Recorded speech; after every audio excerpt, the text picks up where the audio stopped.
It's Nurse Tori here, giving you my unfiltered take on all things health and wellness. I'm so glad you're following along so you can stop being confused about how to take care of your body and start crushing your goals with confidence. It's the first week of January.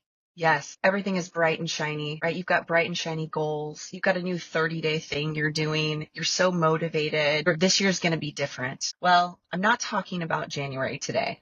Why? Because anyone can get healthy in January, okay?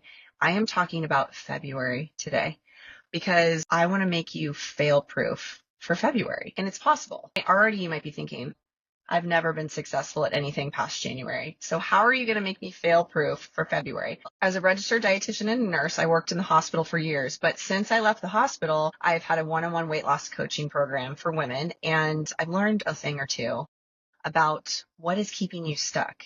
And so whether you have weight loss goals or you just have goals to improve your overall health or your mindset, whatever it is, I'm glad you're here because I'm going to specifically talk about how to keep going after January because anyone can get healthy in January. Let's make you fail-proof for February.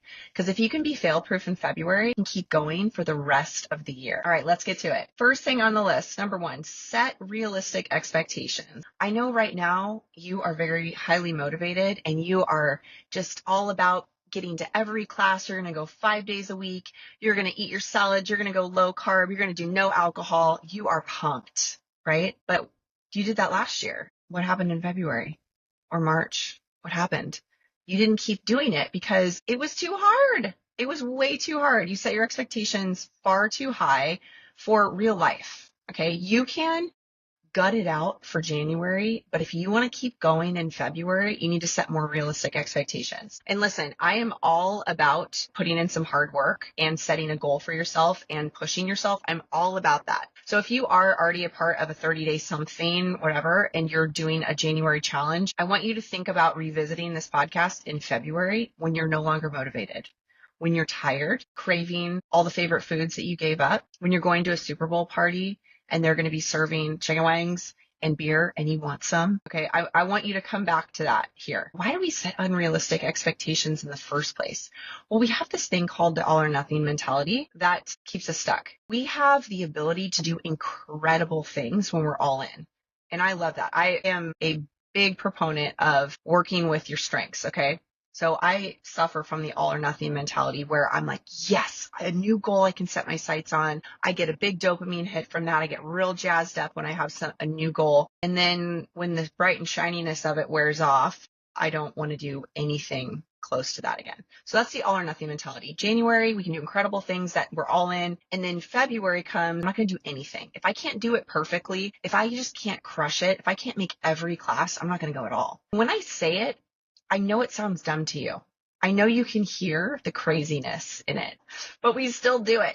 So the best thing you can do is just recognize that you have an all or nothing mentality. That is literally step one to overcoming the all or nothing mentality that we have in January and continuing to move past that in February. When you're done with your 30-day thing, whatever it might be, I want you to reevaluate and make more realistic goals. So if you were working out 5 or maybe 7 days a week, right, in January, I want you to push that back and think, okay, what's realistic to me?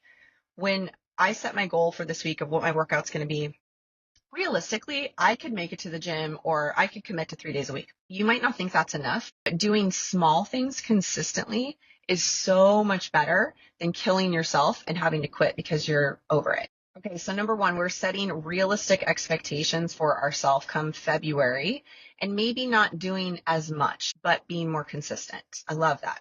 All right, number two, you're focusing on the end outcome rather than the process. What do I mean by that? You're focusing on the number on the scale, fitting into those jeans that have been in your closet for years, rather than focusing on the process that's going to get you the result you're looking for. Something that can illustrate this really well, you're in a soccer game and you want to win the game and you say, I want to win this game. Great. So that's like, I want to lose 50 pounds. Okay, great.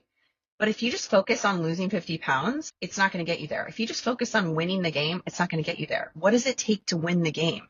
Well, you got to show up. You have to make good passes. You have to play defense. You have to get open for your teammates. You have to score some goals.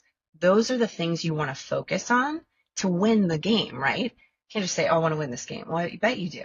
So if you want to lose 50 pounds, you have to focus on the processes that are going to get you there versus the end goal, the day in, the day out. I want to eat more protein. Great. Because that's going to help you stay full and satisfied so you can lose the weight, right? Not have such intense cravings.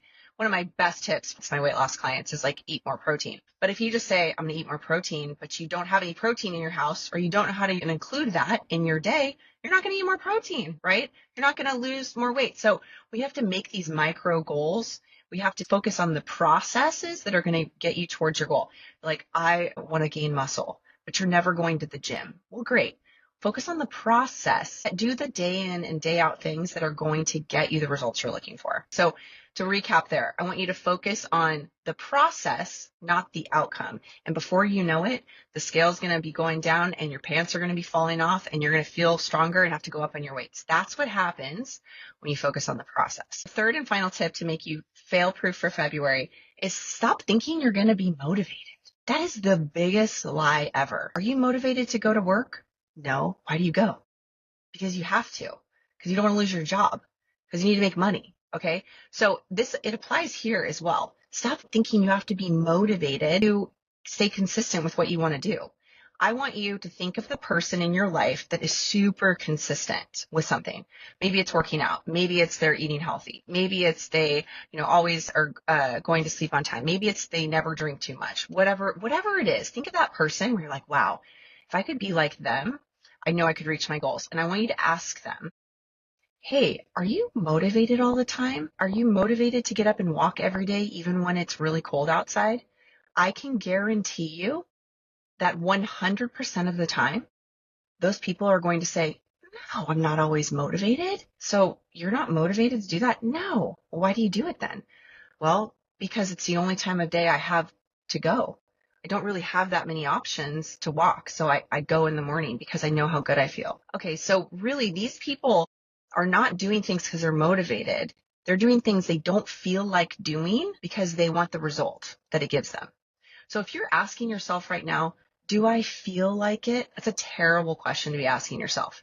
It's a terrible question. Now we do need to check in with ourselves and be like, okay, is this something that feels good to me that I can keep going with, right? That I can be consistent with. But when you find that sweet spot, you're still going to have to say, I would like to eat an entire bag of Doritos. That's what I feel like doing, but I have goals. I'm not going to go with my feelings. I'm going to go with the facts. The facts are I'm hungry. I'm going to make a small portion of Doritos, and I'm also going to have some chicken and Brussels sprouts. That's how you keep going. Motivation will let you down every single time. Very, very few days am I motivated to lift weights. I'd prefer to go for a run. Why do I lift weights? Because I know they're good for me, because I want to get stronger. Lifting weights is the key to sustainable weight loss. So that's why I do it. Not because I love it, but because I love how it makes me feel. I love the shape it gives my body. And so I make that choice. Okay. I'm not always motivated to do it, but you get past that motivation by keeping your eye on your goals and realizing that you don't need to be motivated to make choices that are consistent with your goals. All right, quick little recap here. To be fail-proof for February, here's what you're going to do. You're going to set realistic expectations. You're going to focus on the process, not the outcome, and you're not going to rely on motivation to get you there. And you're going to keep tuning into this podcast and share it with everyone you know so you can get some encouragement so you can keep going. All right, I'll see you on the next one.